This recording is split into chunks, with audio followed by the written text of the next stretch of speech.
wanted to kind of do something that I'd covered a couple years ago in the web zone. I'm looking to get some more new content out here next week. You can always just stay tuned to the end of the video and I'll talk about that a little bit. But I wanted to talk about the play that kind of sold me on Jimmy Garoppolo. This is not that play. This was probably one of my best memories as a 49er fan growing up, so I wanted to put it at the beginning. So here we'll jump to video with Jimmy. So here, this was against the Texans in 2017. This was the play that sold me on him, that I went, okay, we have something here. This is the second drive of the game, and what we're going to do is we're going to run a couple concepts here. So on the outside, we're going to run what's called an Ohio concept. So this is what this looks like. It involves what's called a protection release fade on the outside, and then a quick out or a speed out from the slot. This is designed to beat cover two. What the idea is, you're putting the corner in conflict. The protection release fade is called a protection release because the receiver aims for the outside shoulder of the corner to try and turn him away from the inside receiver, so it protects the inside receiver from getting blown up. That's why it's a protection release fade.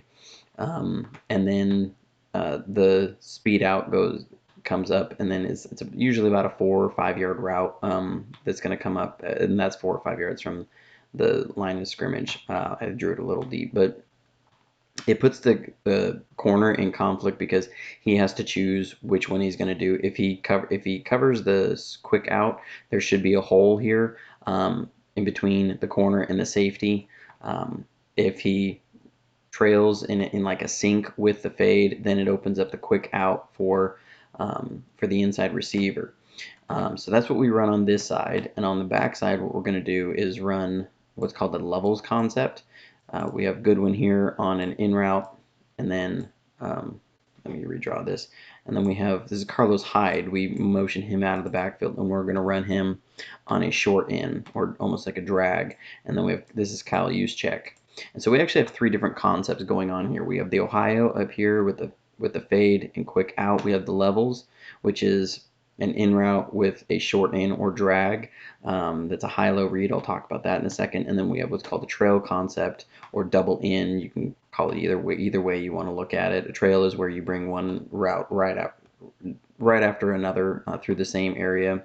Double in is just where you're bringing 2 in routes. That's what it's called. So here it's looking like this is going to set up well, and I'll do Houston's defense in yellow here. It's going to set up well for the Ohio because Houston is showing a 2 deep safety here with both corners off at the same distance. Now they're also moving these players around. They're moving Jadeveon Clowney, which is right here, around. They kind of moved him around a lot.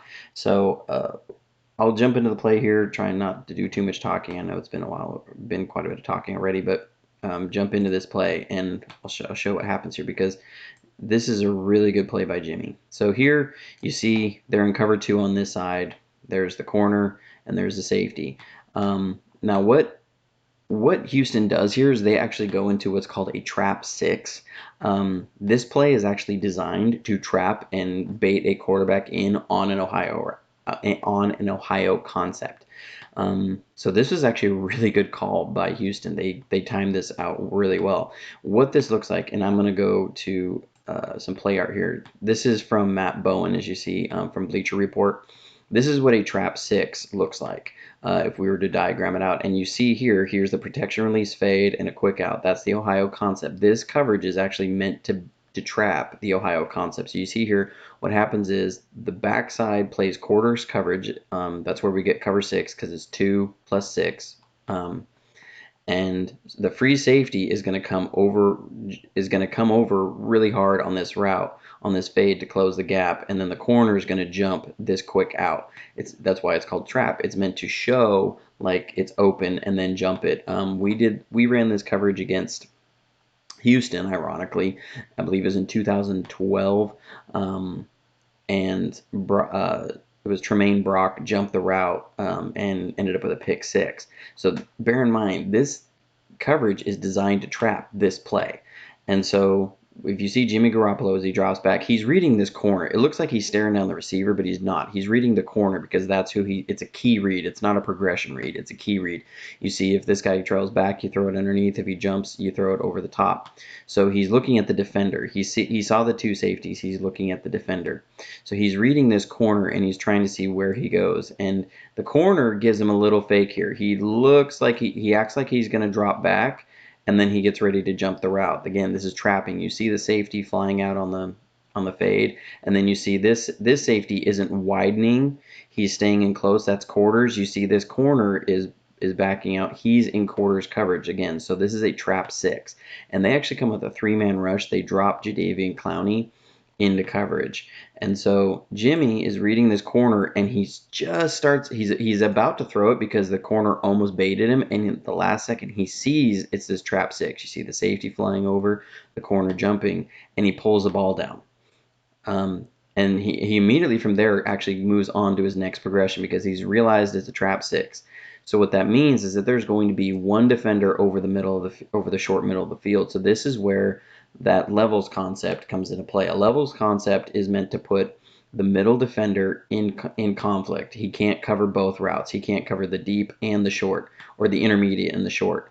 So he immediately then moves on to his next concept progression. You see him go here, and he sees this Mike backer is following the drag. Now, you have to move on this very, very quickly, because what he's checking for is if this Mike has dropped back, and if he is, he's going to throw it to Goodwin immediately before this receiver can jump the route.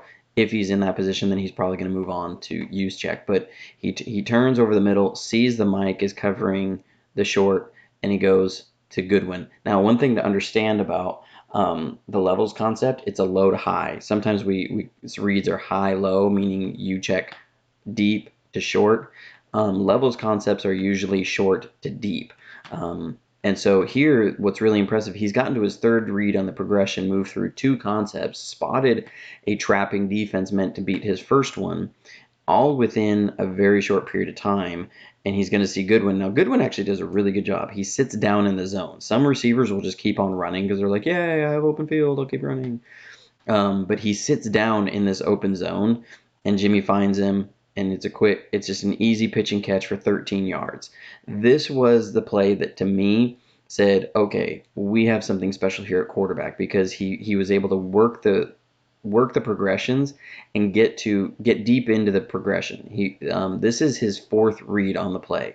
So you have 1, 2, 3, and 4. He got to his 4th read on the progression, did it very quickly, very smoothly, identified a change in coverage post snap that was meant to fool him, and delivered a good ball for 13 yards. You can watch him here, pulls it down, hits his receiver over the middle.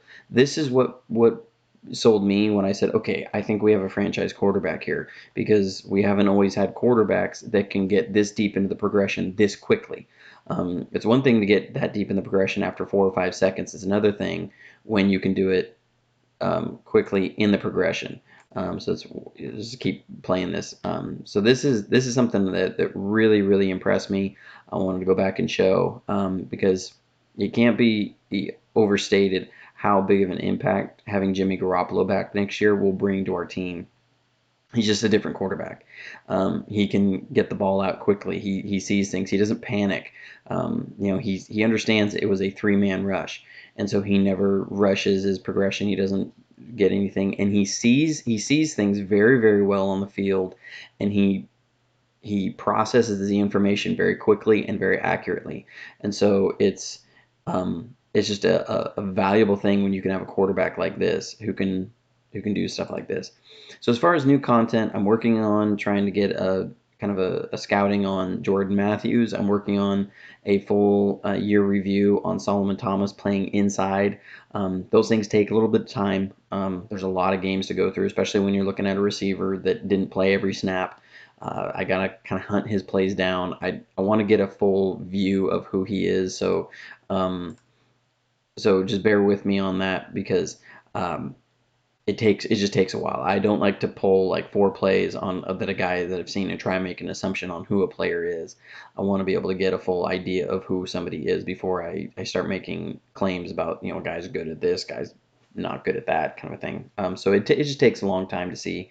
Um, Same thing with Solomon Thomas. The plays inside, it takes a little while to find those and hunt those down um, and get those to you. So just stay tuned. I'm gonna have those out here hopefully next week. I'm going on vacation next week, and so I'll have some extra time to watch some film and stuff. But hopefully you enjoyed the video. Go ahead and if you like the video, give me a like. If you want to subscribe to the channel, go ahead. That'd be great. But stay tuned for more content and have a great day. Thanks.